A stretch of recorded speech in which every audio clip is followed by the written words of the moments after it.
This podcast contains discussions of mature themes, including violence, which may not be suitable for all audiences. Please proceed with caution. Listener discretion is advised.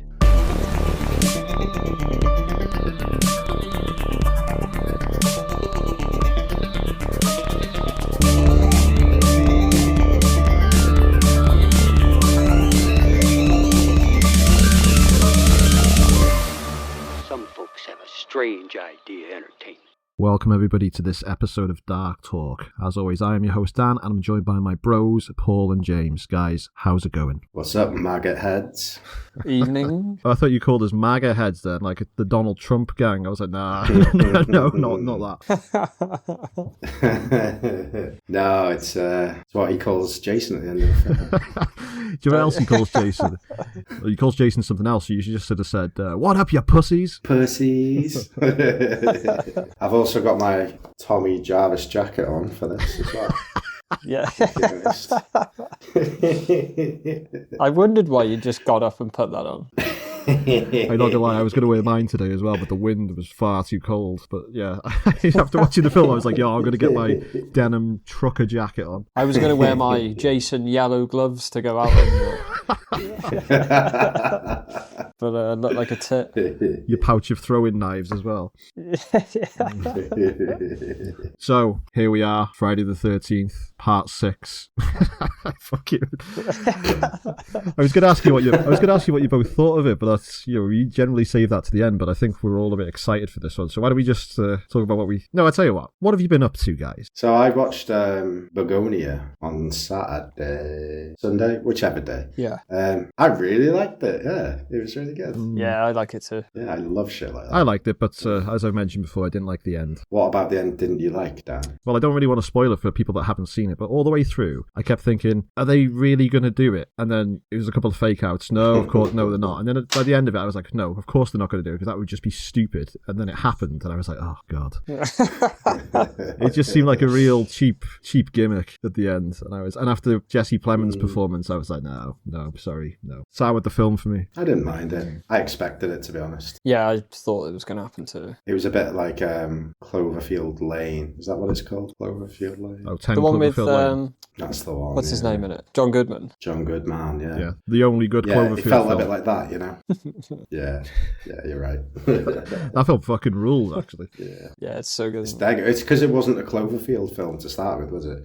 It was just this film about the paranoid man who had kidnapped people to save them, and then at the end they were like, wait a minute, what if it is real and it's also a Cloverfield film? And then they were like, throw money at that shit now. J.J. Abrams just scrolling through the script. I could never write anything like this. Putting his initials next to a bit he didn't write. Do you know what this needs? A massive alien that you don't see. Fucking dickhead.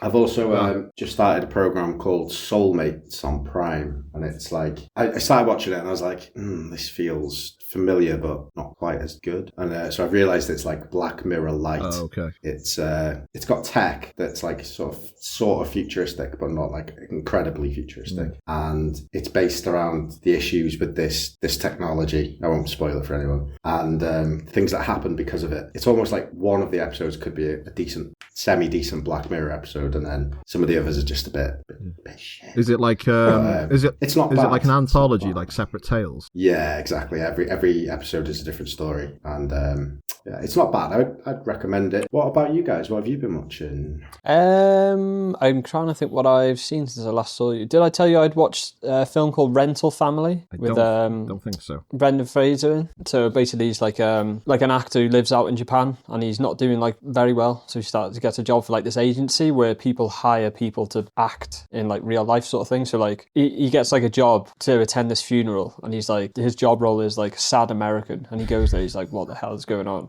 And like he looks in the coffin, and like the bloke's still alive, smiling at him like, hey, thanks for coming, and stuff like that. It was so fucking good. And I watched Jay Kelly. Have you seen that on Netflix with George Clooney and Adam Sandler? No. It was alright. George Clooney's like, well, kind of playing himself because he's like a well-known best Hollywood actor, and he kind of has like a midlife crisis where he just runs off and goes to Europe for a bit. Oh, right, okay. But yeah, it's pretty good. Anything with George Clooney in, obviously. Fear and Loathing in Paris. Harris then. Yeah. But yeah, that's about it really. That's all I've been watching. I'm rewatching The Office as well. Nice.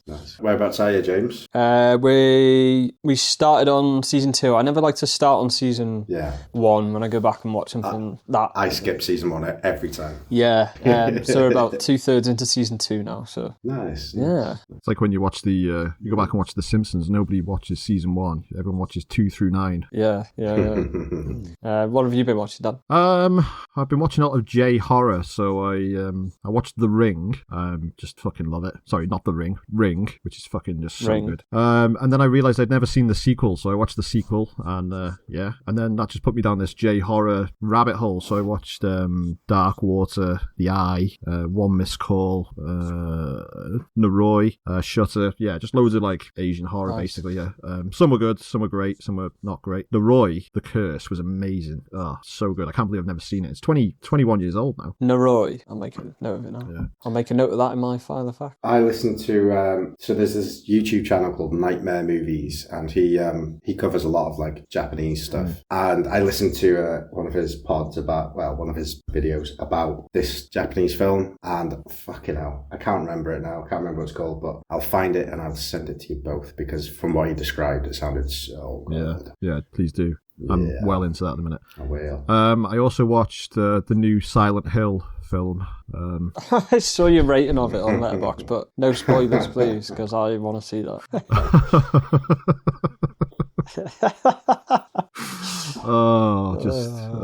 I won't say anything about it, but it's probably exactly how you imagine it's going to be. Also been in a David Cronenberg mood, so I watched, and I'd never seen this before, because I always used to get this film confused. So I watched Eastern Promises with Viggo Mortensen and what's that French actor called? Oh, Vincent Cassel. Vincent Cassel, yeah. So I watched that. I thought that was fucking so good. I was hooked. I was like, my eyes were just like, oh, it was amazing. I always used to get it confused with that other Viggo Mortensen film where he plays a badass tattooed gangster. Is it American Violence? Oh, A History of Violence. A History of Violence. American Violence show. How embarrassing. And so last night for the first time I watched Crash from 1996. The car crash with David Spade. I've never seen that film. Yeah, I've not seen that either. No. Is it like loads of stories coming together, like 11-14 style? No, it's one story about this. You just watch it. It's fucking amazing. It's well good. It's so good. That's about it, really. Yeah, that's about it. I decided to go with Mulholland Drive to show Izzy, because I remember last time we were talking whether I should watch that or Thinking of Ending Things, and about 2/3 of the way into the film she was like, this is the most boring thing I've ever watched. And I was like, fucking hell. But then, like, I think, like, after thinking on it, I can always tell when she kind of likes the film, because, like, 2 or 3 days after, she'd be like, oh, I'm still thinking about this film. Yeah. And she went on to Letterboxd to rate it, and she was, obviously in her mind, she was like, right, there's going to be loads of 1-star reviews here, I'm going to slate it. And all of them are, like, 4 or 5 stars. Even though people don't know what's going on, she's like, oh, a lot of people like it then, do they? And I was stood behind her like, yeah, see? But I think her favourite bit when Billy Ray Cyrus was on, she was smiling the whole time. Like, fucking awesome. He's fucking awesome in that film. Oh, fucking so good. Yeah. But I think maybe we can watch another Lynch one. Blue Velvet. Just put Blue Velvet on. Blue Velvet. Yeah, I think Blue Velvet too. Yeah. Speaking of films that have made you think about it for the days after, another film that I've watched that I forgot to mention was Bone Tender. I was just about to bring that up, actually. Yeah. Oh, I've not seen it yet, so no spoilers, but I've heard very interesting things. Yeah, without any spoilers, I preferred it to the first film, not 28 Days Later, the first of this trilogy. Yeah, first of this trilogy. Yeah, I thought it was really good. Yeah. I've even come round on the first 28 Years Later. The more I've thought about it, I quite enjoy that film now. You liked it to begin with. You did. Yeah. You did. Anyone who doesn't believe me, go back and listen to the episode. Yeah. Yeah, I really enjoyed it, and I really enjoyed Bone Temple as well. I thought it was really good. I really enjoyed Bone Temple as well. Like, that's not what you told me, you liar. It is what I told you, Dan. I have proof. You twat. The one thing I said about it, and I don't want to say too much because James hasn't seen it, was I would have preferred to watch this film not as a 28 Days Later franchise film and just be a film about the apocalypse with gangs and stuff. And also my expectations were so low after 28 years later that I just didn't care that much, and I just let myself sort of enjoy it, as you know. So it was good. It was fun. I recommend going and see it as soon as you can, James, so we can all talk. Yeah, I think I will. Right, Dark Talkers, let's get on with the film. Let's talk dark. So, gents, we are here tonight to discuss Friday the 13th, Part 6, Jason Lives, directed by Tom McLaughlin, starring Tom Matthews, Jennifer Cook, David Kagan, and CJ Graham as Jason Voorhees. He's back. So, Paul, I'll ask you, when did you first see this film? So, I must have been about 9 when I first saw this film. I've spoken about it before.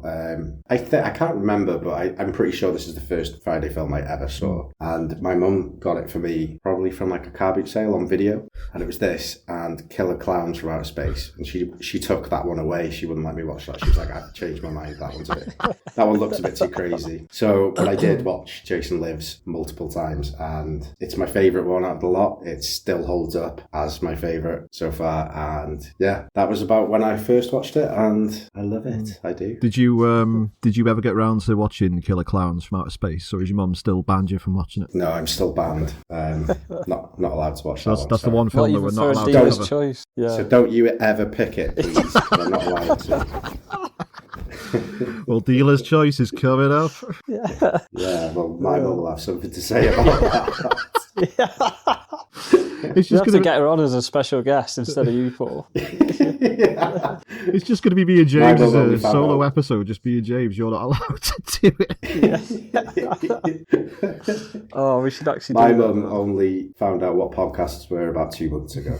Yeah. So getting her on this, she'd be like, "What are we doing?" James, what about you? I know we're going to have the same conversation we always have now about what order we had the films in, but I swear this one was of the second batch, was it? No, it was the first batch. We had? Oh, fucking hell. Right, cut that bit out. Probably, I don't know, same age as you, Paul, maybe a bit older, but I've seen this so many times. And I think, don't want to go too far ahead, but I think like you two rate it a lot higher than I do. Oh, really? Yeah. No, not that I don't like it or anything, it's just like it's such a different tone to like any of the others before it, I guess, in a way. But yeah, so. Yeah, it's definitely, we're definitely in that cartoony violence, like, you know, Looney Tunes comedy era of Friday the 13th, compared to the first 4, which were like brutal and like designed to be like, you know, like grindhouse and gory and just nasty. Like this is almost a kid's film. This. It's weird because like it's similar. I don't know, when I watch it, like the way it looks and stuff like that, I think it's similar to like Part 3. You know, it's like dead brightly lit and everything. But then the tone, the tone's just completely different. And the score alone there's some bits where I'm just watching it, I'm just laughing. You know, where you see Jason and the score's like, da-da! It's just, I don't know. It's funny though. It's really enjoyable. Well, the writer and director Tom McLaughlin, there were talks about him coming back for Part 7, and he didn't want to do it. But then he did have a suggestion, which was Cheech and Chong meet Jason, and it was going to be a full-on comedy film, and as they would have been camp counselors. And, who would hire them? It was it was turned down apparently, so we could have had that. Oh shit! I'd say what film I would like to comedy. see. I'd like to see only because I watched the documentary about his life the other day. Danny Trejo. I'd love to see Machete versus Jason, or a prequel cool. of the paintballers in this film. Their origin story. Well, I get the impression they're like from like some big corporate corporation. Yeah. So it would just be like an episode of Succession, but with like a load of doofuses running around. So at the end of Friday the 13th, Part 5, The New Beginning, Tommy Jarvis attacked Pam, and it was implied that he was going to be the next killer. That movie did quite well financially, but the fans of the series did not want Tommy Jarvis to become the killer. They wanted Jason back. back. So, was it a wise move to bring Jason back, or would you rather have seen Tommy as the killer? I am well glad they brought Jason back. I think it would be... I said last time, I hate the idea of the end of a horror series. You know, like in Halloween 4 at the end, with Jamie being the killer in the next one. I just don't like that storyline or anything. I think it would have sucked. I think bringing Jason back brought on like a completely different style of film, but I think it worked. Yeah, I agree. As we mentioned in the last one, creating a new killer for a franchise that's inspired by the original just doesn't work. It didn't work in 2021. Was it 2021 with Halloween Ends? Just didn't work in that, and it's pretty much never worked ever. So yeah, I'm trying to. What other franchises Scream are there that have done that? Scream's a bit different though, I think, because it's kind of like a whodunit. People take up the mantle of Ghostface. Ghostface is like a legacy character that anyone can be. Yeah, rather than like Billy and Stu. No spoilers, by the way, for anybody who's not seen Scream 1998. Okay, I hope Matthew Lillard comes back to that series. Oh yeah, they are still going, aren't they? He was supposed to be in Scream 3, wasn't he? But because of Columbine, they didn't want to. They wanted to go a different direction. Oh, right, okay. So it was going to be Stu Macker was going to be the. Was it really? The secret second in number 3. Oh. Yeah, and there's loads of rumours that he's coming back for number 7, and it's going to be like the theory is his parents were rich. He didn't actually die, and they sent him away to like an insane asylum, and then he came out and changed his name, blah blah blah. But everybody's already theorised it, so there's no point in doing it now. But he might still be in it. I'd watch that. We shall see. Yeah. Out next month, Scream 7. Oh, yeah. If you want to go to the cinema with me to watch it. Don't know.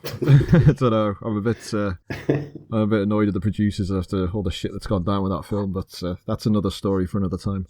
Plus, I haven't seen Scream 5, 6, so... I don't think it matters. Yeah, it doesn't matter.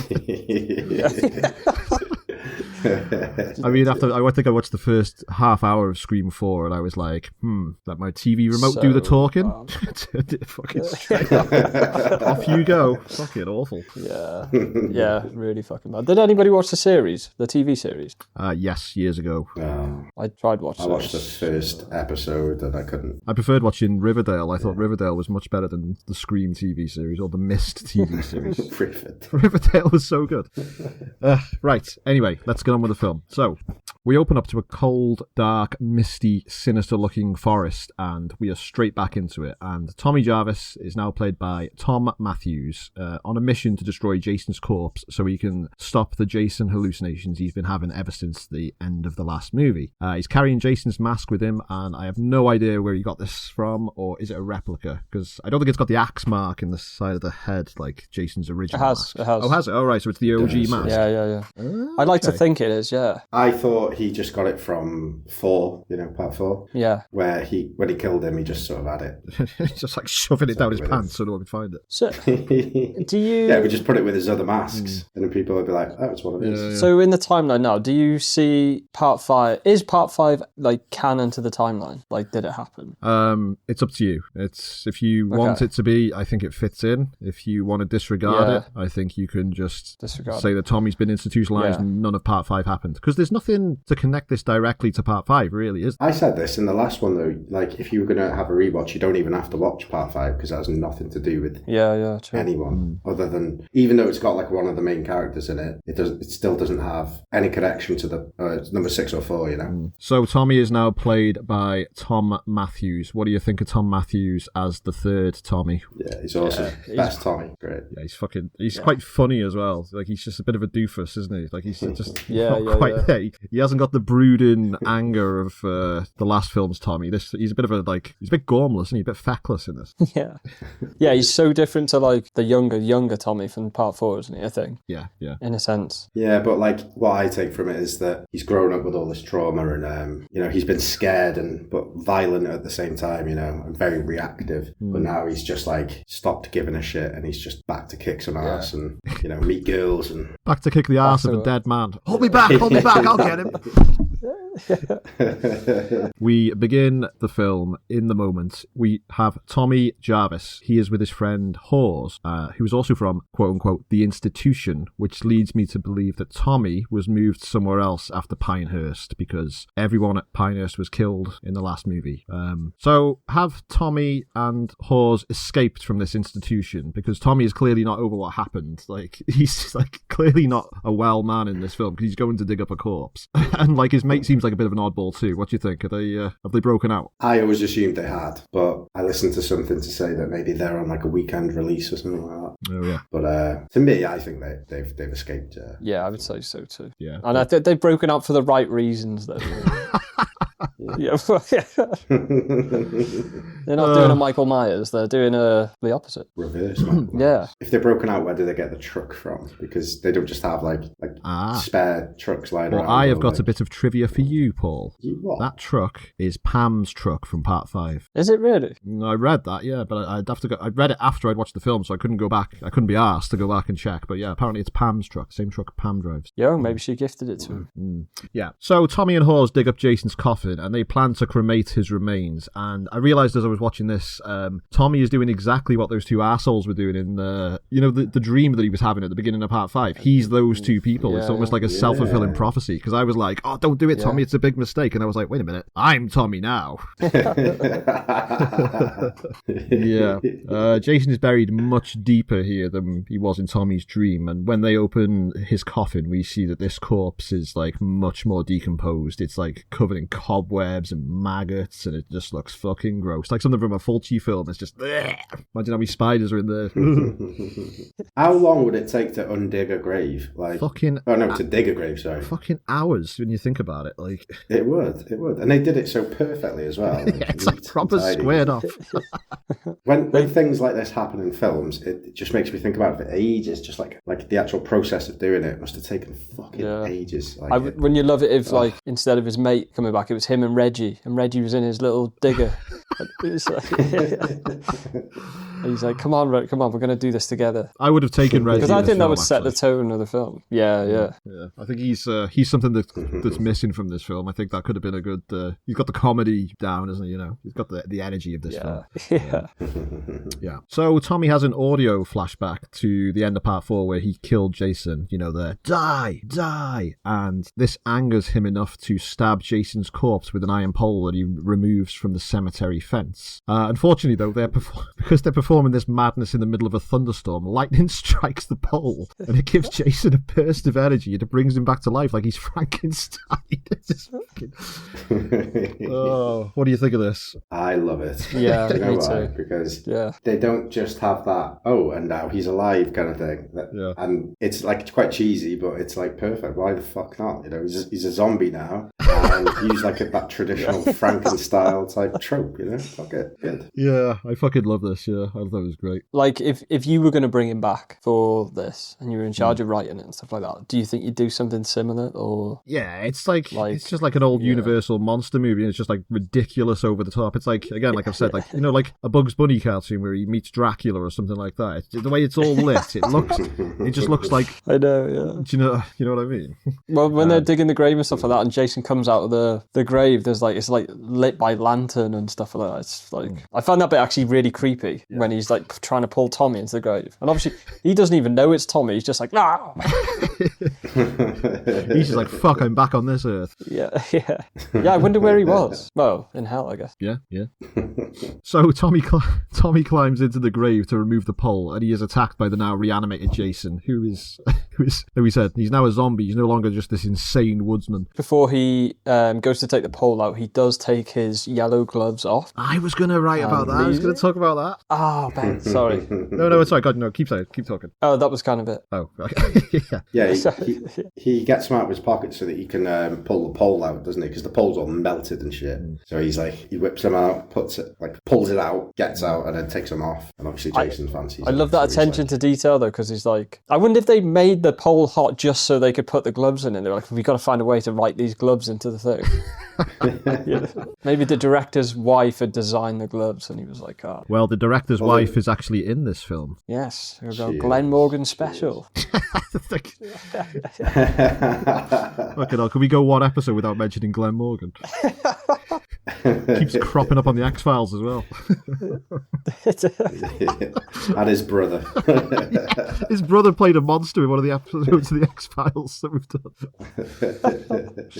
But the reason why they gave him gloves, as far as I'm aware, is that... So in part 4, he gets a machete through the hand, doesn't he? So his hand gets sliced. Oh, yeah, of course. Oh, yeah. So obviously, because it's a different film, he's slightly different. You know, he's got his eyes back, and I think it's to cover up the fact that his hand would be 2 hands. You know? Like in Men, that like split hand. Oh yeah. So he's got the glove over it instead. I never noticed until this watch through where he got his gloves from, because I remember looking through all the different designs of Jason and rating him, you know, just rating him, and then I was like, why is the Part 6 one got these yellow gardening marigolds on?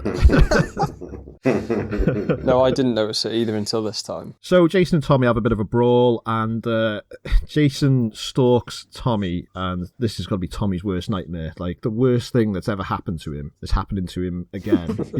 And it's his fault, basically. Like, you fucking idiot, Tommy. Like, Tommy douses Jason in petrol, but he cannot light the match because of this rainstorm, and just when it looks like Jason is going to finish off his arch nemesis, Hawes hits Jason with a running shovel shot to the back of the head, but the shovel just breaks in two, just smashes. It has no effect on Jason, who is now superhuman.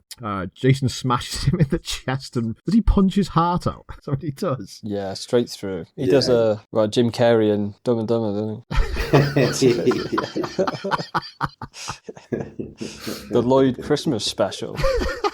I was going to call it a Mortal Kombat special, but yeah, the Lloyd Christmas special. I'm going to say Jason in this scene, when he's not wearing the mask, he looks fucking terrifying. Yeah. I think he looks so much scarier without the mask on. Hawes falls into Jason's grave, which is will become a bit of a plot point later on. But so Tommy escapes in the truck, and the zombie Jason puts his mask back on and turns to face the camera, and we get this big shot of Jason, the money shot, lightning strikes, and it's like, fuck yeah, he's back, fucking hell yeah. I get goosebumps watching this. I was like, oh yeah, that's what I want. Yeah, I think so. We even get this like James Bond type thing where he walks into frame and slices down the camera, down the fourth wall. It's just like a proper pure Simpsons gag, that. Just always like, I like it though. It's the right tone for the film, but it's just so funny.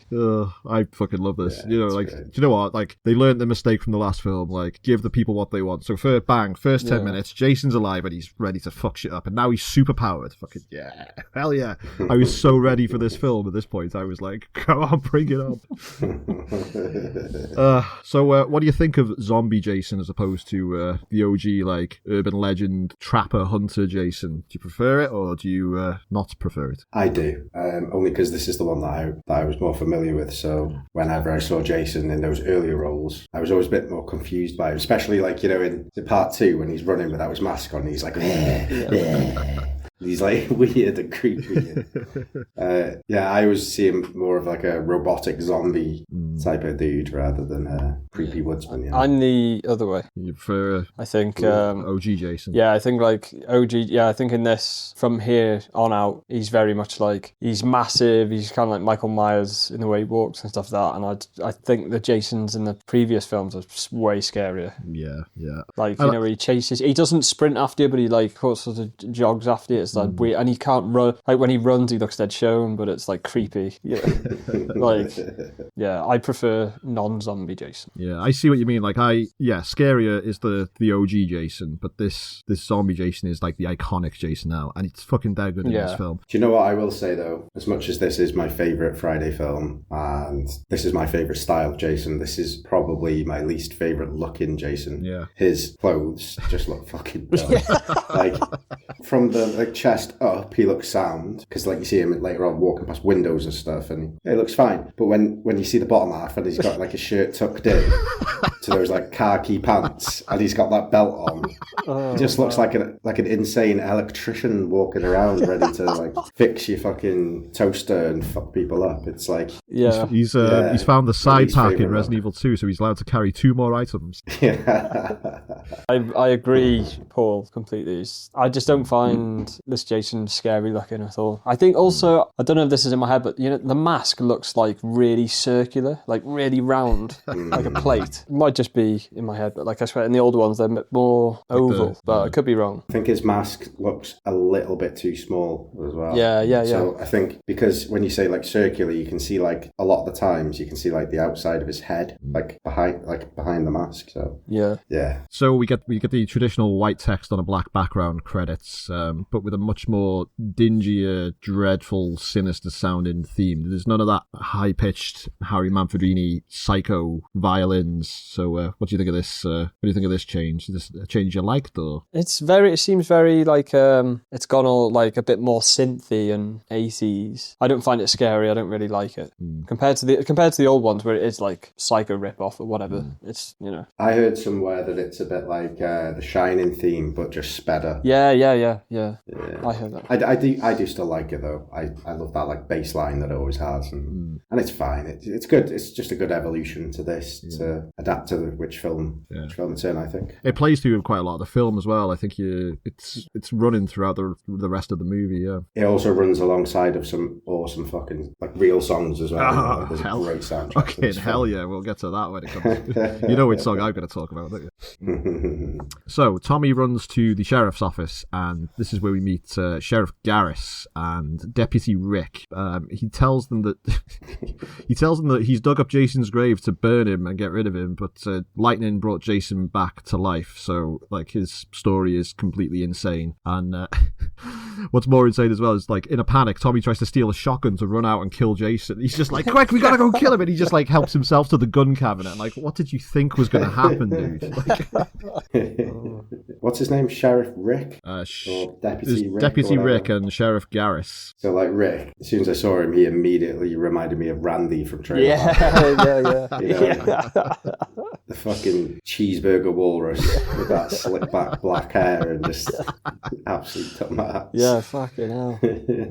Yeah. What do you think of these two? I quite like these two. I think Garris is like a tough, no nonsense, like he's I know he's against Tommy, but he's generally a good guy. And Rick's a bit of a dope, but like he's pretty fucking funny as well. He's this is probably my second favourite sheriff in like the horror thing. My favourite is Ben Meeker. Sheriff Meeker. Yeah, top guy. And then I do like Sheriff Garris a lot. I imagine also he looks a lot like our dad looked back then.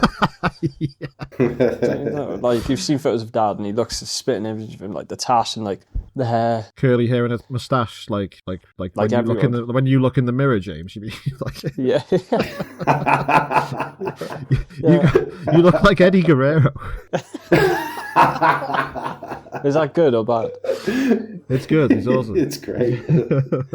Yeah, it's probably good if you're like a famous American wrestler, not some normal Welsh lad. Yeah. So I like these dudes. I like a lot of the cast in this, but we will get to them. So. But so we immediately transition back into the woods because the director knows what the audience wants. He just wants to see Jason killing people. So we meet a couple whose name escapes me. They are the head counselors who are on their way to Camp Forest Green, which we'll talk about Camp Forest Green a bit later on. And they come across Jason standing in the middle of the road, and to try and scare him out of the way, they decide to play a game of chicken with him, and they try to run him over. However, the woman loses her nerve at the last minute and puts the brakes on when Jason doesn't budge an inch. What do you think of these guys? So the woman is Tom McLaughlin's wife, isn't it? Yeah.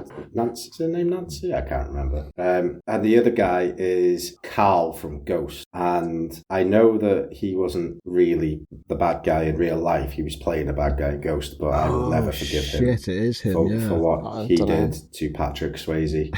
I will never. So every time I see him, I'm just like, fuck you, dude. And then... Oh, yeah, he is, yeah. I didn't spot that, actually. I will never forget that face. So I quite like, she's got like a very like nice warming nature. I can see why she's like lead counselor. But yeah, I don't really not like anybody in this film, to be honest, which is obviously like quite rare for this franchise. But I do have a favourite as well, but I'll say it later. We'll talk about that, yeah. Okay, so Jason, who is still carrying the cemetery fence post that brought him back to life and using it as a weapon. I never realised that, actually. Yeah. He impales their tyre, disabling the car. So the dude goes out to confront Jason, and he's like, don't worry, and he reaches into the glove box and he pulls out the smallest gun I have ever seen. Like, look, this looks like, in like a film noir, like the sexy, the husband murderer. It's like what she'd carry in her stocking, to like to hold up to like Humphrey Bogart. It's fucking like tiny. And she's like, listen, you ain't Dirty Harry, And I was like, yeah, fucking Clint Eastwood would never carry that fucking thing. Like, it's so small. Is it like a gun Monopoly piece?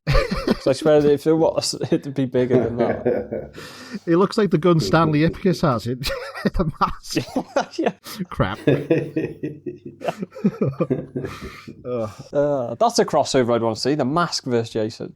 That'd be fucking awesome. Yeah, imagine it. Like this era Jason as well. Yeah. All right. Did you ever see that awesome fan film? It was Jason versus Michael, and it was just them outside a cabin in the woods, just in the rain, fighting. No. And it was like, it was about 10 minutes long. It was brutal. It was so fucking good. And I can't find it. I've never been able to find it. So Jason impales this dude with a pole and back body drops him over his shoulders and out of frame, which looked really funny. It just needed like a Wilhelm scream for this bit. Like he just goes, like that's it.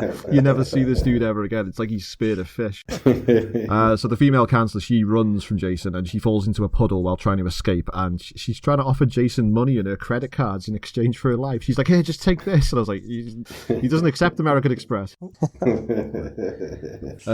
Jason gives her the old disappearing act before he teleports behind her and stabs her, impales her in the dirty, muddy rainwater. So what do you think of that? I love the shot at the end after he stabbed her. It's like from above, just looking down. It's like, you just look at certain stills from films and stuff like that. It's so well done. And there's like the bubbles coming out because the stab didn't actually get her. She's still breathing and dying, but she's now starting to drown as well in this small dirty puddle. Yeah. And you can just see like the bubbles coming around his feet, and it's just like, it's gross.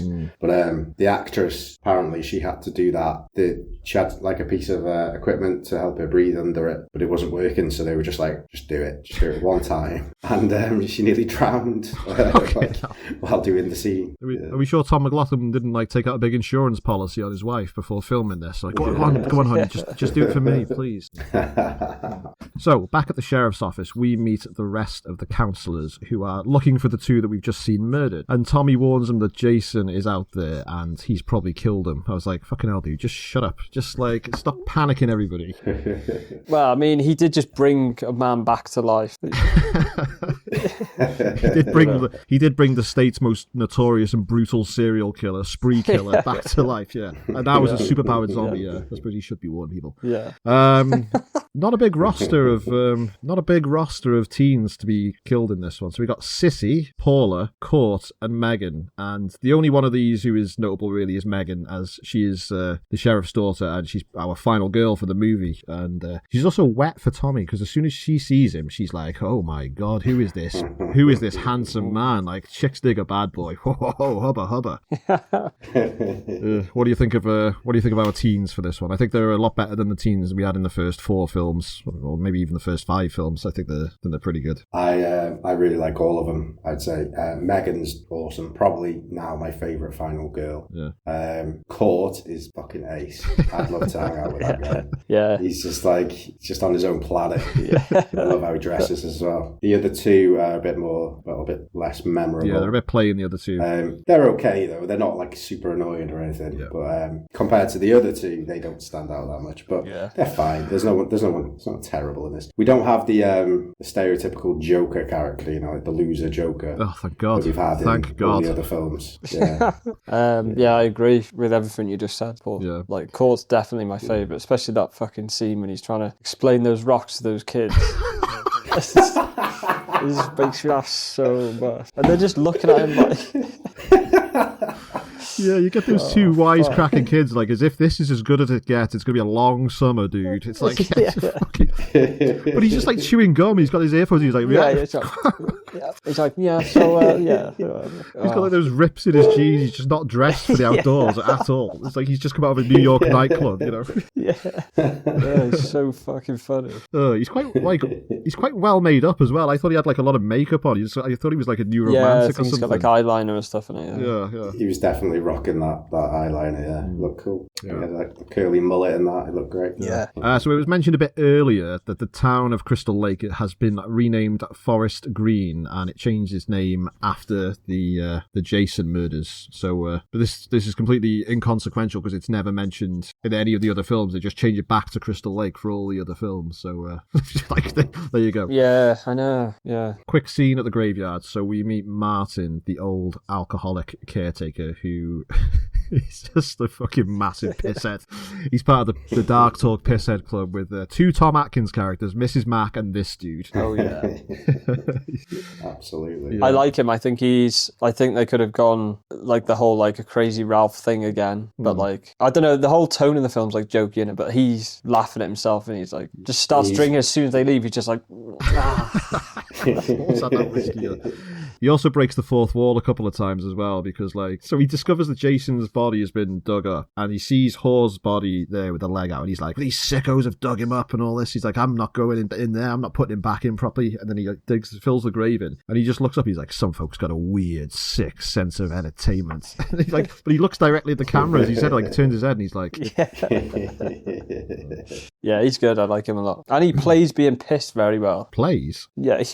But he's also... He's the butt of the other joke later on. So, like, I can't remember. Somebody says something to him and he's like, dig him up. Does he think I'm a fart head? And it just smash cuts to all the kids who've arrived at the camp and they're all like, yeah! I quite like this dude, yeah. So we go to Camp Forest Green, and I was wondering, is Camp Forest Green that we see in this film, is this Camp Crystal Lake or Camp Blood from the first movie? Or is that place still derelict? Because we only see Camp Blood in the first Friday the 13th film and maybe a little bit in part 2. So is this Camp Crystal Lake or is this a completely new camp? This is definitely Crystal Lake. The camp from the first film where Pamela Voorhees did the murders, yeah? Yeah, this is the OG camp. Not just because of this, but later on we see under the water in the lake there's a signpost that says Camp Crystal Lake. Oh, okay. And the lake has been crossed out and it says blood. Right. Someone's like spray painted blood onto it, and that is just like under the surface of the lake. That's not the only reason though, but it definitely is, because they bring up numerous times that it's been changed. It's Forest Green now, so you have to remember that. So like changing the name made it so that the urban legend just went away, and then they could reopen it and reuse it for the children to go for the summer, you know. Do you think these kids' parents know that this was Camp Blood, or do you think like all these like rich parents have just been like, yeah, send them off to Forest Green, sounds like Centre Parks or something? Some of them probably did on purpose, because they were like, yeah, they'll probably get murdered and they won't come back and blag my head anymore. Not like the parents from Trick or Treat, where they put all their kids on that bus. Oh god. Yeah, there's quite a bit of comedy in this film as well. Like you said before, Court is teaching all them kids about the Native Americans and they don't look impressed. And those two kids are like wisecracking throughout most of the film whenever they're on screen. But there was a bit later on where we see that the kids have all fallen asleep, and one of the young girls, she's reading No Exit by Jean-Paul Sartre, the French existentialist playwright. And it's just like there's a lot of little in-jokes and things like that I thought was, really good. Not too in your face, and only if you just catch it, it's really funny. Yeah, there's loads of like name references and stuff in there as well. Yeah. Oh yeah, because later on Tommy goes to Karloff's General something. Karloff's store, yeah. And there's a few more, but I can't remember right now. But there's Carpenter Lane. Yeah, Carpenter. Yeah, that's one of them. Oh right, okay, I missed that one. Who's that one about? Jesus. Who's that one about? Because Steve Mona, Benz. Steve Mona. Oh, I just got it, yeah. Steve Mona. Yeah, I was going to say Steve Mona wrote Halloween. Fucking yeah. Finally, the heat's off me. No. It's going to be years to get back from that. Yes. Keeping that in. Yeah, more Jason scenes, and Jason is stalking the paintballers who are on this lame-ass team-building exercise, but I do love paintballing, but I would not want to do it with anyone from work. Fuck that, can you imagine? So these paintballers, we meet Stan and Larry, who were they're bickering like a gay couple. Like one of them's just like, I hate when you get like this. Oh, it's... Fuck, dude, you're like in a relationship or something. They might be. I thought they were twins, I think. Twins? They look so Yeah, alike. Do they? They look exactly the They same. do. They've both got like balding heads and the same outfit on. Same outfit. They are ambushed and shot by the female executive, Katie, who is apparently shit hot at paintballing because she's already taken out Bert, who is this fucking angry, misogynistic dude who is just having a massive temper tantrum about it. He's like, stupid bitch, shouldn't even be on it. She should stay in the kitchen where she belongs. And he's like hacking into wood. Like, what the fuck? Oh, man. Like, he's all like red-faced They had to give him that like furious. southern accent as well, didn't they? Oh, God. Makes you wonder what role he has in that corporate company. Like, what does he do there? Yeah. Security guard or something. You know, They feel bad, so they'd be like, oh, we've got to bring him along, haven't we? Like, you know. The security guard who was like acted as if he was like shit hot at paintball, you know, like really into it, like a survivalist, like nutter, and he's just a woman has taken him out of the game. And they've all got those headbands on that were dead across the top. It's fucking great. So Bert is hacking into the foliage with this giant machete, and he's having a right old paddy about it. And as he's about to give it like a swing, like his arm just doesn't come with him, and he's like, what the fuck? He turns around and Jason just rips his arm off. Pulls his arm off. Like, swings him into this tree, and like he's impaled in the head by a conveniently placed tree spike, and it kills Bert. But then Jason is like holding the arm, like as if he doesn't know his own strength. He's like, fuck, I just ripped this dude's arm off. I didn't even try. Yeah. He does that again later when he pulls a body part away from someone again. He like looks at the body part as if like he's like, what the fuck have I done? Like, doesn't realise that he's got super strength now. Tell you what he has got now. He's got Bert's machete, which is now Jason's machete. So he's complete. He's got it back. Just think, was that Bert guy just playing paintball with a machete on him? Like, that's pretty nuts, isn't it? I was going to say maybe he's attached it to the front of his gun as a bayonet, but then you could get a paintbrush and dip it in paint and use that as a bayonet in paintball, couldn't you? Just like...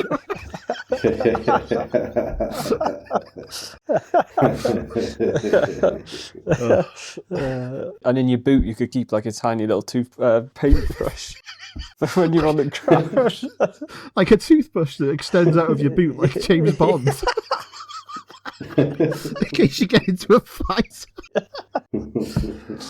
Or like a watch and you turn it and it's like an exploding paint grenade. So in case somebody like holds you up and they're like, your watch, Mr. Bond, you're like, yeah, there you go. And then it just blows up. Fucking Dulux everywhere.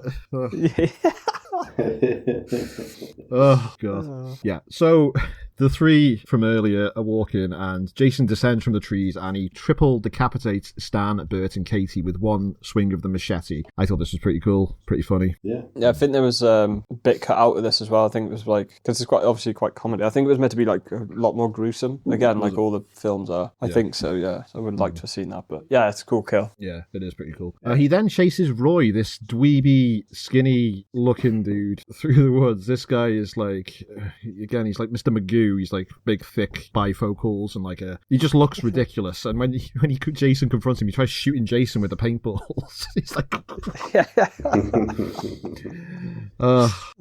we don't see what happens to Roy immediately, but later on in the film, we do see his severed arms and legs, like in quite a scary, dramatic shot. Because later the sheriff discovers his body parts and like, oh my God, what's this? You know, for such a comedy doofus, that's quite a sick looking end. Deputy Rick, is it? It's Rick and Garrett. Yeah, I love his I love his delivery of lines in this. He was like, looks like somebody carved them up using Jason's old MO. I like it. He's got a good line later on with his which I'm sure you both know what that is. He actually turns up in the fan film Never Hike Alone, or is it? No, sorry, Never Hike in the Snow. It's the second one. He's in the second one, yeah. With Thingy who plays Tommy, right? Yeah, Tom Matthews, yeah. Yeah. Is he the same character in it? He's the same character. He's the sheriff by this point, because it's like 35 years later or whatever. We'll definitely have to cover that on the podcast. Yeah, I've never seen it. Never seen either of them. So, Sheriff Garris and Deputy Rick are escorting Tommy out of town, and he pulls the old Bart Simpson switcheroo when he's like, see ya, and he's like, oh no, he's turning left, and he heads to the cemetery to prove that Jason has been dug up, and we get this really fun Benny Hill style chase around the graveyard with the police, and this is like, like, there he is, get him. Yeah. Did they recreate the graveyard for this? Because I'm sure I heard something they didn't want to do it in a real graveyard because it would be disrespectful. Have I got that right? Yeah, apparently it was just like an open bit of grass, and they just built it all on that. Yeah. I think the shot of them driving into it is fake, and then I think them running through it is real, because like Tommy doesn't like jump over any graves or anything. Right, okay. And they were like, that's the condition, you can't like fart around if you're going to film. I think. So they tackle Tommy, and he tells them to look at Jason's grave. Look, we dug it up and he's not in there, but Martin has already refilled the grave, so everything appears normal. And this is where we get a look at Deputy Rick's hand cannon with a laser sight that he is, like, he's obviously just bought that himself to put on his like service issue gun. He's like, you can tell he's like a proper gun nut, isn't he? I think he says that he's like, he used his mail order scope. Is that what he says? Mail order scope? Yeah. He's got the same weapon in Never Hike in the Snow as well. Has it? He's definitely got a laser sighted hand cannon. Yeah. So Martin the caretaker meets his end later on while wandering around drunk and mumbling to himself. He's just like walking and he's just like, he walks off the road and he's like, oh where's the road gone? I've lost the road. Fucking off his tits. Plays it so well. Yeah. He's just like talking about his whiskey bottle. He's like kissing it, just like, oh darling, you're gonna be the death of me. Ooh. He's just fucking like hammering it. But what a way to go. Yes, his words are prophetic, because he throws his whiskey bottle away and he doesn't hear it smash, and when he turns around he sees that Jason has caught the bottle. Jason like crunches it up and jams the jagged edges into Martin's throat, killing him. So see you, Martin, you were our crazy Ralph for this film. I find that scene so funny because just when it cuts to Jason, it's like a dead wide angle and he's just stood there looking at him. It's just so funny. Like I don't know, if it was like a Halloween film or something, you have Michael like creeping out, but like it just cuts to him and he's just like he's like right up close to the camera. Yeah. There's another funny shot of Jason that made me laugh as well later on. I wonder if you two caught it. I'll try and think what it is. I'll say when we get there. So we meet these other two no-name characters who are a couple who have just gotten engaged, having a picnic, champagne and some alfresco sex when they hear Martin's screams. They run over, see Jason, get chased by Jason. They try and jump on this dude's like moped. He looks like he's touring like an Italian village on this thing. The way they're dressed. Yeah. Do you know what I mean? They're having like a nice romantic honeymoon, but they're in fucking the woods of New Jersey. And they get stabbed. They get double impaled when they're trying to escape on the moped. And I gotta think, was this just added after the filming was complete? Because it just looks like it was just put in there for like to pad out the kills in the runtime. I reckon so. I'm pretty sure there were 3 kills that were added in to this film. Yeah. Oh yeah. 3. Do they count as 2 or is this later, 1? probably. I think they count as 1. Okay, yeah. So there are 3 added kills, but 4 people killed, something like that. Because Tom McLaughlin wanted there to be 13 deaths in the film. Okay. Because it's Friday the 13th. Why? There was one bit I did like in this scene is when the guy is looking out Jason hack the grave digger, and like Jason like just stares at him, like he notices that he's watching. Yeah. Like imagine seeing that and fucking hell. Yeah. I thought that was pretty cool. Be fucking terrifying. Yeah. So, after a long day of camp counselling, Court has gone off for a shag with his girlfriend in what I can only describe as Walter White's RV from Breaking Bad. Like, the meth-mobile. I can't think of the character's name who plays his girlfriend. I haven't got it written down here. But she was meant to be Tina in part 5. And she... did we talk about this last episode where she didn't get the job because the director asked her out and she said no, and then she got fired? Yeah. Well, good to see that she's back, yeah. And Also, the production people or something, they were trying to force her to go topless in this film, but the director, Tom Welcome, was like, no, she doesn't have to, because she didn't want to, and he backed her up, and he was like, no, she doesn't have to, it's not what the film's about. Good. Because if you notice in this film, there is no nudity. There's that one very, very, very small sex scene with like no actual sex in it, it's just fake, obviously fake sex. And there's also, none of the camp counselors are doing drugs this time, they're not doing anything wrong. And that was the tone that he was apparently trying to go for, so it's just like a very normal place where normal business is actually happening, apart from Court being a bit of a dumbass. But so literally the complete opposite of part 5. Like, you can't get two more different films. Exactly. But apparently Tom Welcome is like a nice dude to work with and that, so yeah, that's very nice to hear compared to like the last one. It shows though, I think, in the film. It's, I don't know, it's just got like such a warm vibe, like thingy about it, different vibe to it, Yeah, it's not a definitely seedy vibe, is what I mean. Yeah, definitely not as seedy or mean-spirited as the last film, definitely. Yeah. So while she's riding him, she tells him that he's got to keep up his sexual performance for the rest of the song, and she's like, it's only 10 more minutes, and he's like, it's like his eyes just bulge out of his head. He's like, I can't last that long. But luckily for Court, Jason pulls the power cord out, and the song ends, which allows Court to jizz. She's like, Court? He's like, what? The song ended? Now, being a naive and innocent young boy when I first saw this film, I never understood what they were doing. I just thought they were dancing. It's just, they're having a good time. They're wrestling. So you thought she was like, oh, you've got to keep the dancing up till the end of the song. That's what he thought. I thought, God, let him rest. Let him go and have a cup of orange juice or something. Let him go and get a Capri Sun.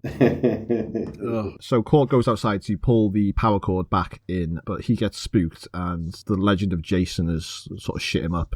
He thinks Jason might be there. So they decide to haul ass out of there, and they blare Alice Cooper's Teenage Frankenstein. Fucking hell, this is a banger, this song. Fucking love it. It is.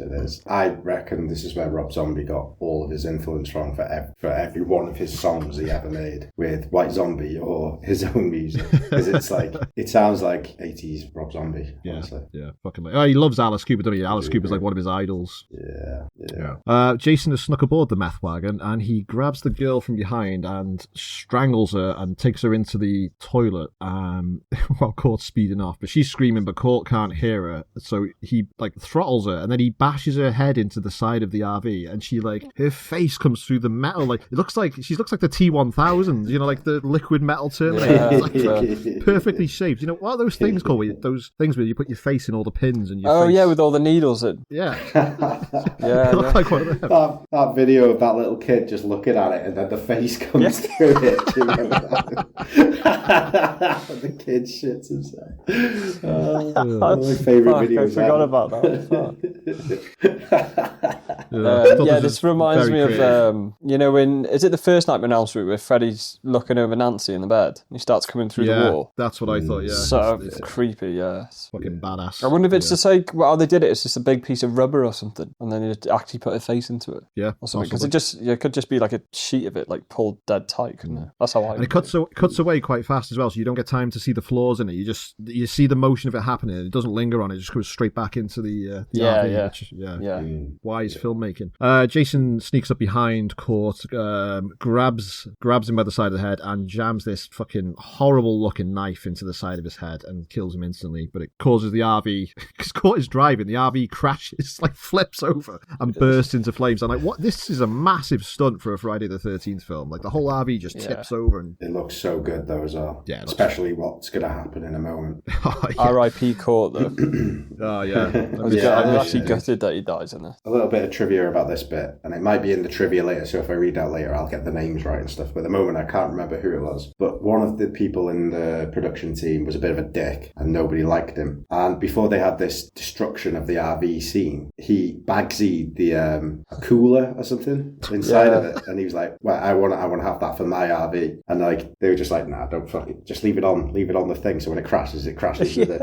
And apparently, like I heard that today when I was listening to something about it, but apparently you just see it fly down the road. I think it's the...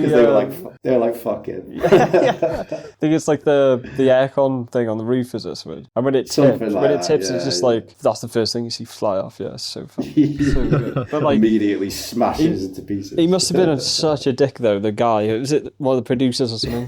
For all the people to be like, nah, put it on when he's not looking.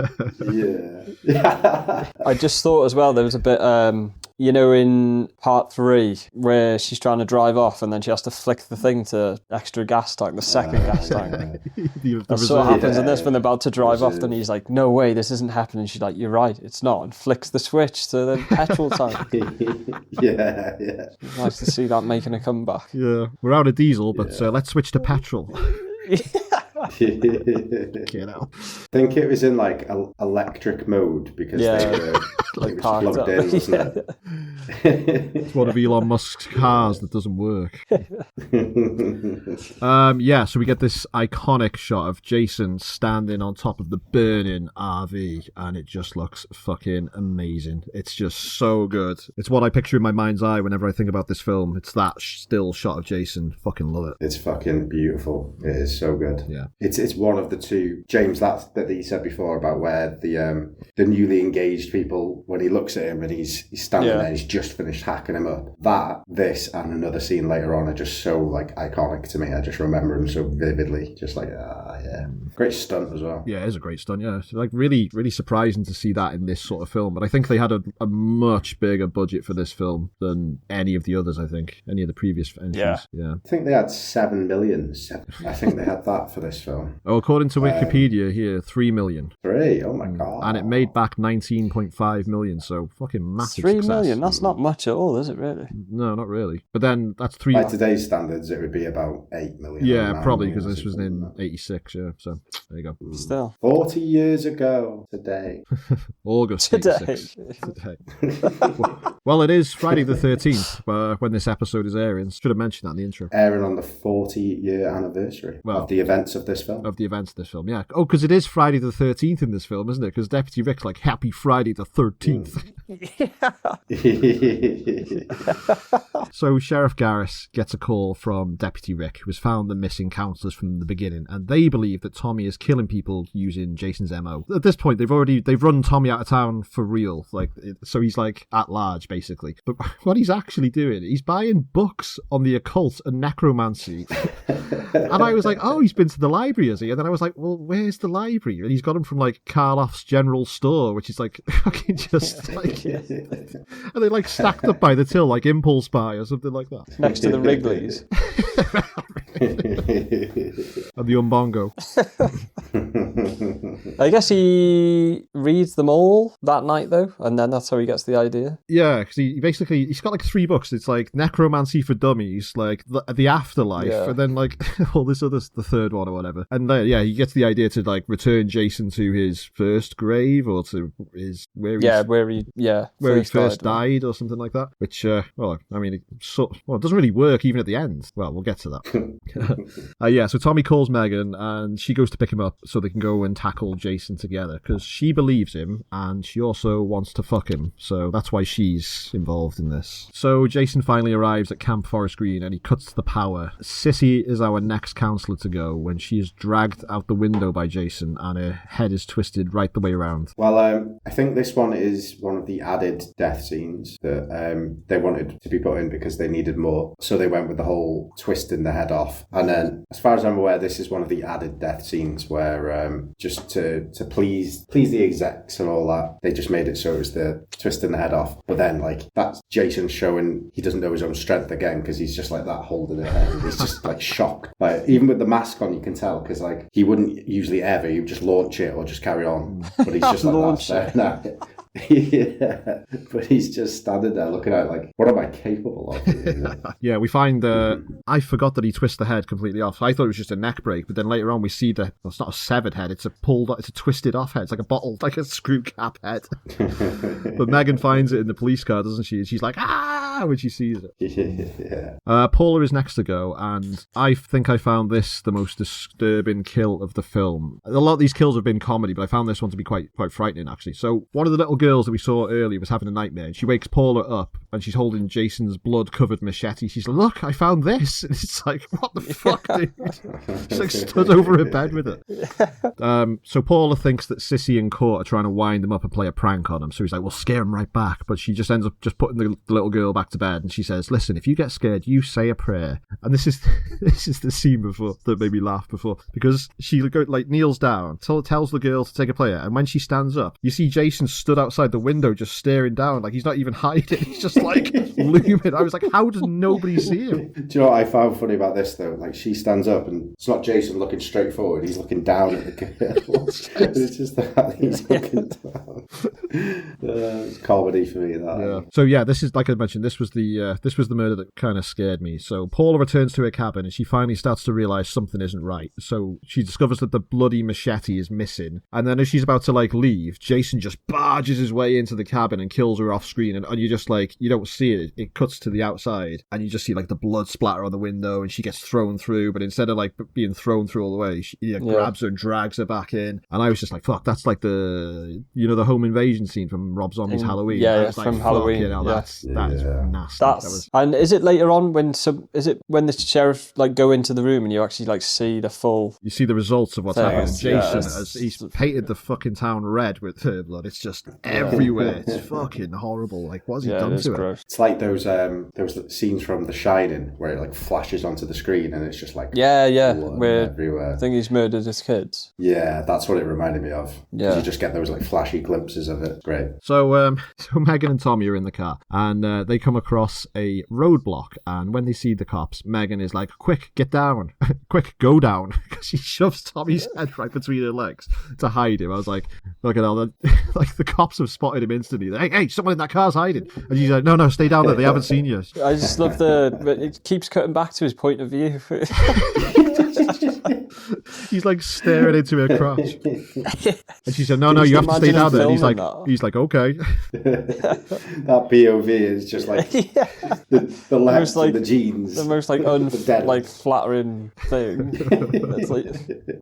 And she's like, you're right where I want you to be. And he's like, yeah. I mean, this is probably the first time he's ever been that close to a woman in his life, because he's been institutionalized since he was 11 years old. And we know he's a bit of a horn dog, because remember in part 4 when he saw him having sex, he was jumping up and down his room like a chimp. Oh yeah, forgot that. So we have a bit of a car chase here with some 80s rock music, I can't think what song it is actually. Alice Cooper again, isn't it? Is that Alice Cooper again? That would have been Hard Rock Summer by Alice Cooper. Oh yeah. Hard Rock Summer. Yeah, okay, I can hear it now. I'm going to say that. I'm going to say, yeah, they get chased to Hard Rock Summer by Alice Cooper, and I knew that. Megan takes a shortcut, but they're caught by a second roadblock, only this time her dad is there pointing a shotgun at the car, and he's like, freeze! And Tommy's face when he lifts his head out of her lap is just like, oh! It's like, fucking hell. What a worst thing to see, the girl's dad, who is a sheriff with a shotgun aimed at you. Fucking hell. It is Ben Meeker again. Really? What's he say to Brady? It is, yeah. He's like, if you catch my daughter, I'll use that shotgun on you, all right? He's like, yes, sir. Yes, sir. So they take Tommy back to the station, and at the station, Garris gets a call saying that Court and his girlfriend have been found dead, and the time doesn't match up. So Tommy has an alibi for their murders because he was with Megan when they were killed. But Garris is still wary, so he locks Tommy up in the cell, and he goes to the camp to inform the rest of the counsellors about Court's death. So Tommy and Megan fake an argument and a kiss, which allows Megan to steal Rick's laser-sighted gun off him, and then they put him in the cell, and Rick is not happy about this. So the way Tommy leans in and says, wherever the red dad goes, your bag. And I thought, you smug bastard, Tommy. He is winding him up. Megan.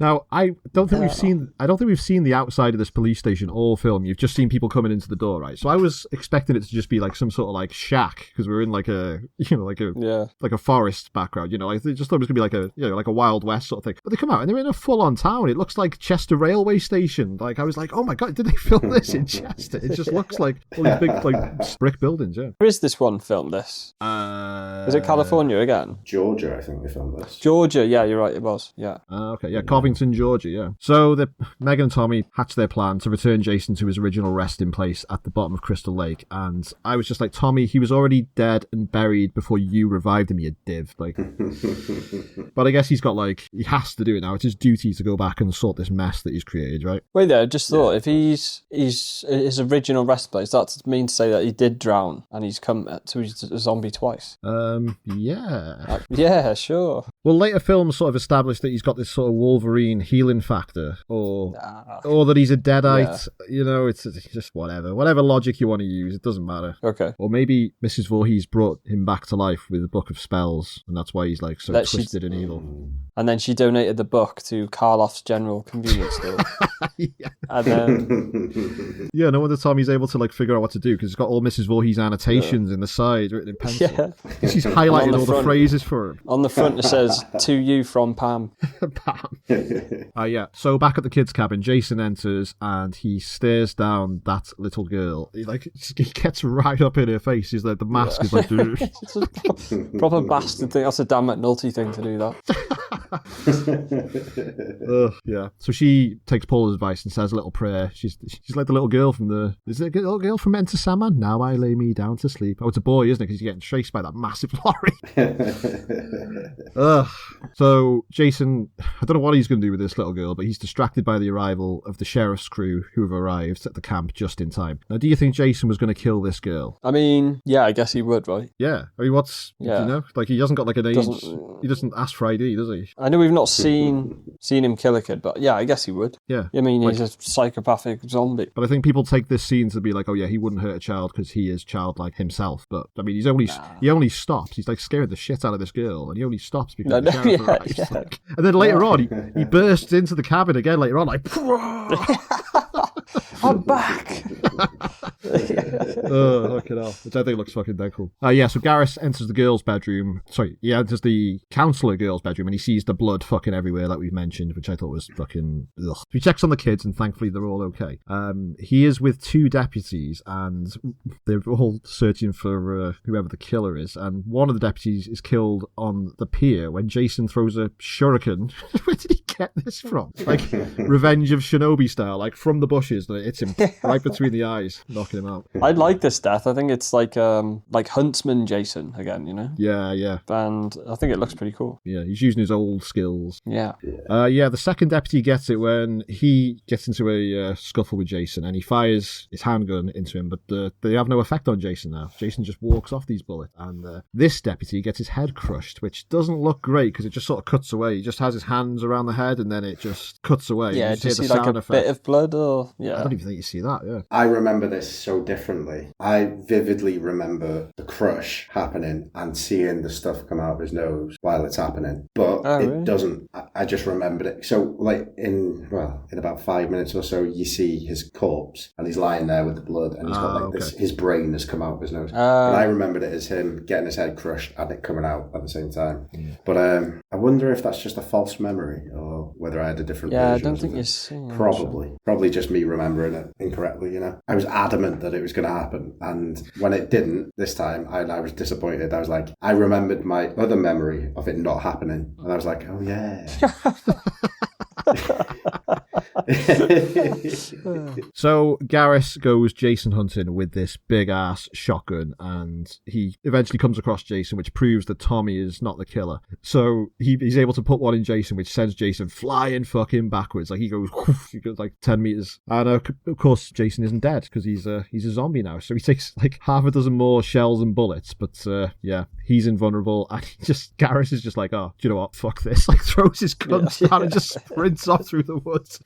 But he's doing it slow enough so Jason will chase him to get him away from the camp and the kids, which I thought was very noble of him. Yeah, good guy. He is able to hide and it looks like he might get away, but then Tommy and Megan have arrived and Megan is like, I need to find my dad. He needs to help us take Jason out. And she's like, Dad, where are you? So Jason hears Megan calling out. So Garrus is like, oh shit, no, I'm going to have to come out hiding. So he comes out swinging and he fucking goes for Jason. He fucking leathers him. Manages to take him down. down, and he's about to like finish him off with a rock, but can't kill Jason. And Jason kills Sheriff Garrett in one of the nastiest looking deaths of the whole franchise. Fucking hell. I forget about this every time I watch it, and I'm like, ah! Yeah, it's gross. Isn't it? This still makes me cringe. I even after watching it 3-4 times recently.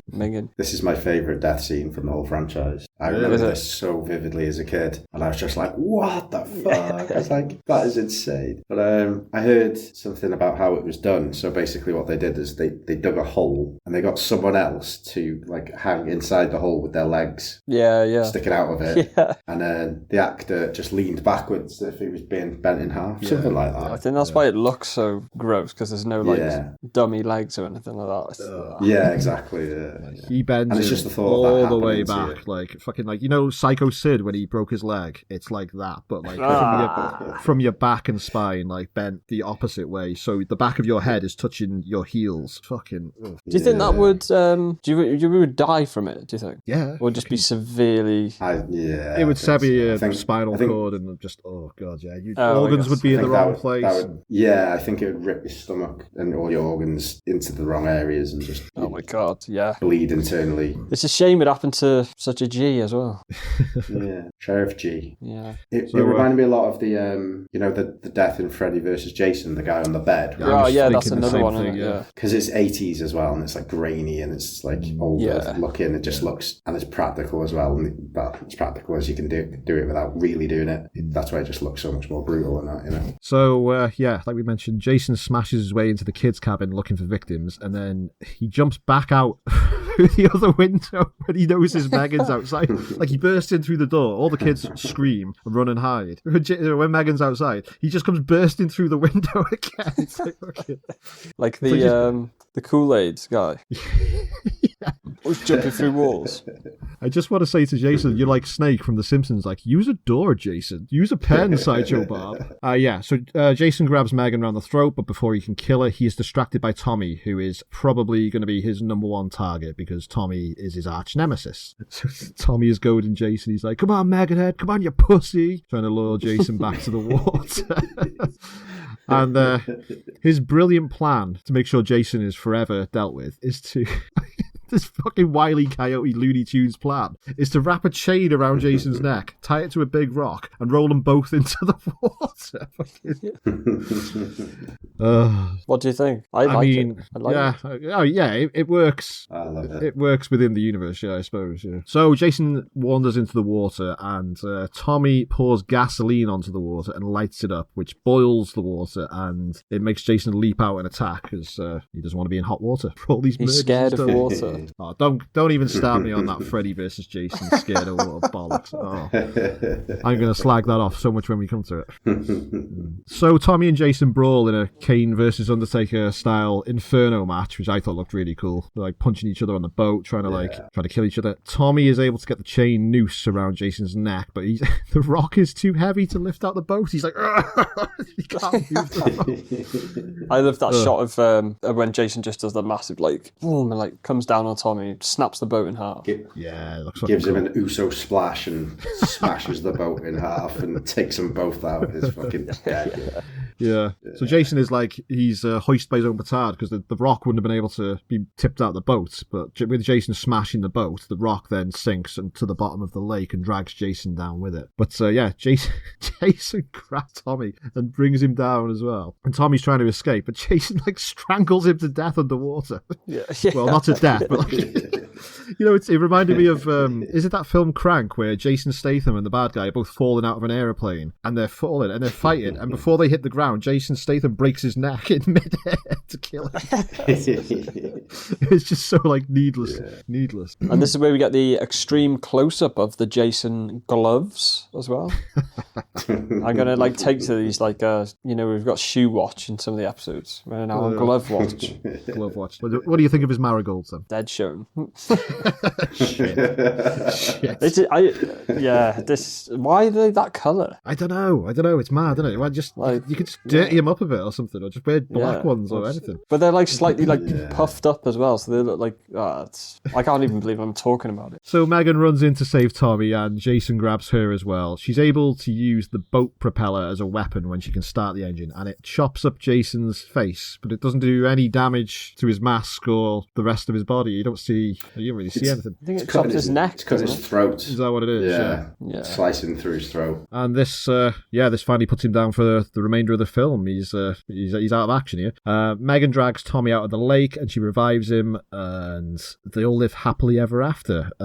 I would have preferred for Tommy to die here. What do you think? Really? Yeah, because we don't see him again. We don't see him again for the rest of the franchise. He's done as a character now. Like, he may as well have gone out taking Jason out, I think. Were they doing this thinking this was going to be the last one then, do you reckon?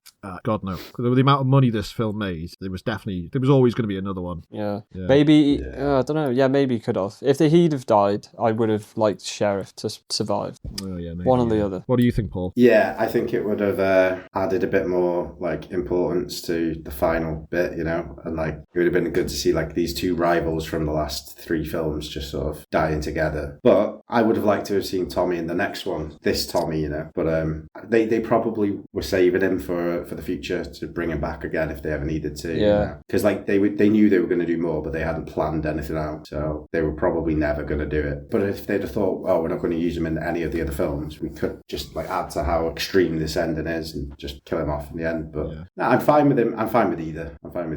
I guess I wanted him to die knowing that we would never see him again, but I guess I would have liked him to live and appeared in more films more. So I think I'm with you on that. So that is it. The film ends with Jason trapped under the lake, but he is still very much alive or undead or whatever he is, and will remain that way for all the films to come. So that is the end of the film. What did you think of this one? Who wants to go first? I'll go first because that was the third image that I think is super iconic from this film. Just him underneath the lake with the chain, and he's just like, it's just fucking dead good. I'd love to have like a canvas of that image, And so, didn't someone built a statue, Jason with chain, under a lake? It's probably still there, I think, apparently. But it's iconic. I think I love it. It's just so good. Whole film, it's just the best one. It's like it feels like a real film. Like you can tell that a bit of money's gone into it. The acting's really good compared to some of the others. Apart from the corporate paintballers, we don't really get any sort of goofy ass characters like from the earlier ones. Like everyone's pretty serious, but it's not too serious, It's just my favourite, and it'll stick with me forever. So I love it. I do. Out of 10? Nice. 10. 10. Nice. 10 out of 10. I wouldn't change anything. It's the runtime's perfect. Yeah. Maybe a couple more kills. And change Jason's attire. Change his gloves. A lot less like sack the gloves off completely. Give him just like a hanging overshirt and like black trousers as well, and that would have been spot on. But I still don't think it doesn't take anything away from the film. It doesn't knock it down a notch for me. It still stays as 10 for me. So James? Same. I guess I think it's like a really, really good film. It's not my favourite film. Not for reasons that it's bad or anything. I think it's just like a bit more jokey. It's like really well lit and stuff like that, which is not my favourite traits in these films or in like Halloween films, but I appreciate it for what it is, and it's like the first one of the series of it starting to go in that direction. And then it's just really good, really enjoyable. And like I said, the runtime as well, it's like there's not one boring bit of it. That's another thing as well. Where like characters are like walking around slowly and there's just crap just not happening. But it's just constant thing. It's good. What do you rate it? We can't really. I'm trying to look at films differently in the sense that like not what I would rate it. It's not my favourite Jason film, so therefore I wouldn't give it 10 out of 10. But for everything it does do well, then it kind of is a 10 out of 10. So yeah, give it top marks. For me, I love this film. It's it is very different from the first four, but it's like this is exactly what Friday the 13th film should be. It's like it's not mean spirited. It's just they're almost parodying themselves like Scream or Scary Movie, but they're really subtle about it. It doesn't take over. They're not taking the piss with it, but there are a few little nods, and I just thought it was really fun. It's like you said, James. There isn't one boring bit. The characters are all likable. They all make sense. Their actions make sense, and it was just a really easy watch. Nice short runtime, just really good. I would have loved to have seen this in the cinema at the time of its release, because can you imagine like all the laughs and cheers with like all the Friday the 13th fans? It would have been so good to like do. So good to watch in a movie theater. I'll say where I rank it on my Friday the 13th lists till like the last episode. I'll do like a full list, but it's very high up there. It's if you want to show someone a Jason movie, show them this one. And if they're a bit more into films, maybe show them like part 3 and 4, you know. But this is like for a beginner, I think. Fucking great. As a Jason film, it's a 5 out of 5. As a regular film, like a 4.5 or 4. It's just a good film. Yeah, solid. So there you go. What were you going to say about Jason? I was going to say, what do you think of the guy's mannerisms as Jason in this? I think they're really good. He's got like a really good comic timing. It's something I always think about in pro wrestling. Lucha Libre wrestlers wrestle in a mask, right? And to try and get your mannerisms over with a live crowd, you've got to be over exaggerating. You've got to do certain things. You've got to be really theatrical with it. And that's what he was reminding me of here, like a Lucha Libre wrestler that's doing comedy with his mask and his movements, and like it's so well put together. And he's big and menacing. So yeah, I really like this Jason. Apart from his look, those gloves, fuck off. What about you, Paul? Yeah, just perfect, really. He's like, apparently the guy who plays, there's 2 people playing him in this film. The original guy, it was something to do with, I might be completely wrong here, but something to do with the size of his ass. Right, so when they filmed it, they were like, it wasn't big enough. This guy, he's got too much cake. They were like, his ass is too chunky in these pants. Thick with it's going to 3 distract C's. Everyone. thick with 13 C's. But they exchanged him for this other guy who was like an ex-Marine, and he had like no acting experience, and he just acted robotically like a soldier almost. So yeah, I love it. You know, it's just perfect. As Dan said, like he can get across the comedy, and like with the mask on, the mask adds to it as well. Like the bit where the camera pans up and it's just him looking down at the rope. It's like it's really good. Just perfect, except for his clothes. I wouldn't change anything about it. Yeah. What do you think, James? Great. Pretty much the same. I think, again, I prefer the running Jason, like the more hunty Jason, but this is creepy, and there's some really creepy shots of him like in the woods and stuff. But yeah, just again, the outfit is just, I think this is probably the last time we see the outfit, and then it goes different. But yeah, it changes every film from here on. Yeah. Every film has got a distinctive look in Jason. Paul, it's time. Give us the trivia. Okay, Danny the Fanny. Play the jingle.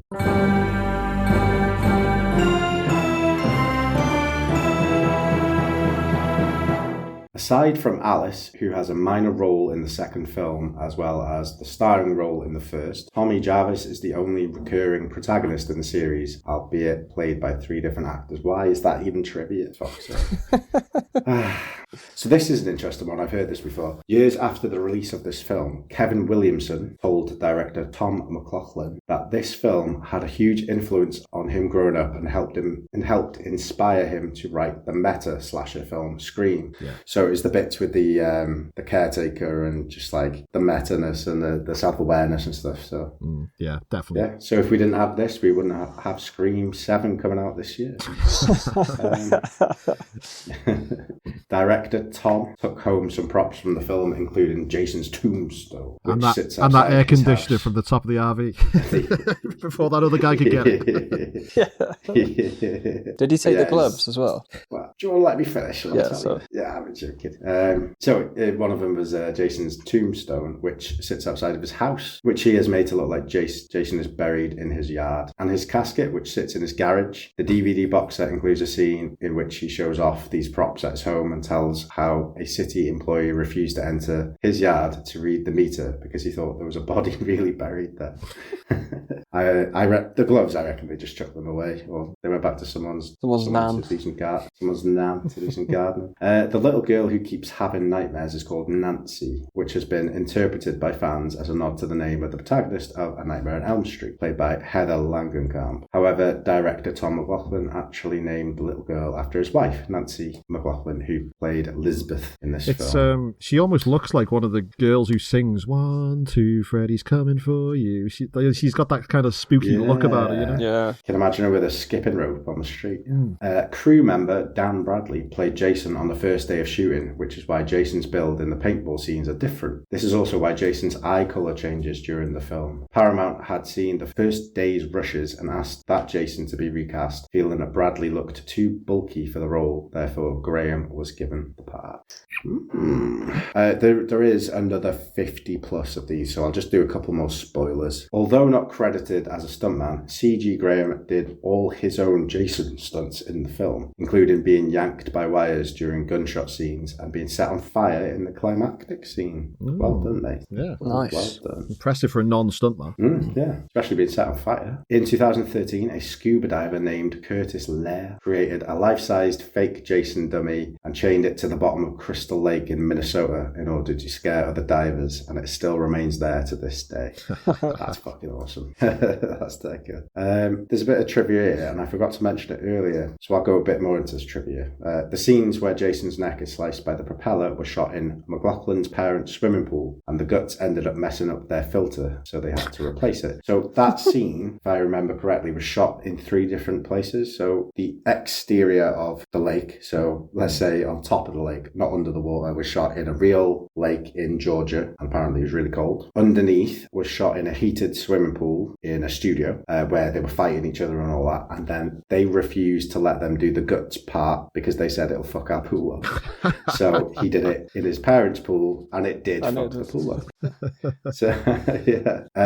Additional scenes were shot after the film was screened for test audiences. The death of Martin, who is not killed in Simon Hawke's novelization of the film, and the double impalement of Stephen and Annette. Neither are featured in the novelization, as well as this Novelization of this film. Yeah, I mean, did you not know? As As well as this, Sissy's death was actually filmed rather than just showing her being pulled out the window and her head found later, as was originally in the film. I mentioned that earlier, I think, Dan.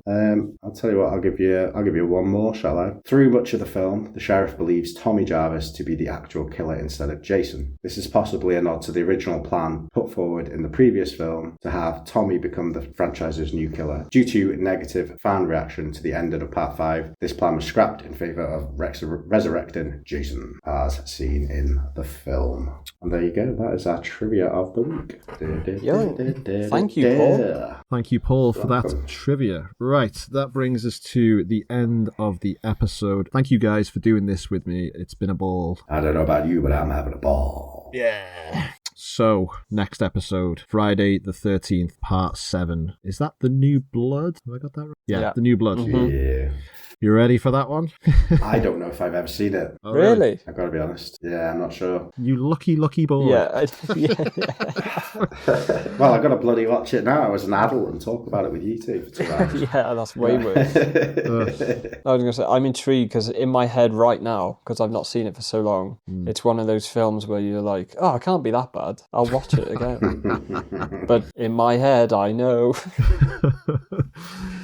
Yeah. Well, I think we've all pretty much enjoyed every film, the past 6 Friday the 13th films, and I think it is now all downhill from here. I don't think the rest of the films are very good. There might be one that I quite enjoy, but yeah. I remember loving Part 8, so yeah, we'll have to see how that goes. But yeah, I don't remember Part 7 at all. I know what happens in it, but I don't know if I've ever really sat down and watched it properly, So I'm actually looking forward to doing it. Jason versus me too, Carrie. as well. Yeah. Right. Thank you, everybody, for listening. If you want to get in touch with us, you can get to us on Blue Sky at dark-talk.uk. Send us an @ I've got messages turned off, but I try to reply to every conversation we get. So see us on there. Right. We'll see you next time. Thank you, everybody, for listening. Goodbye and good night.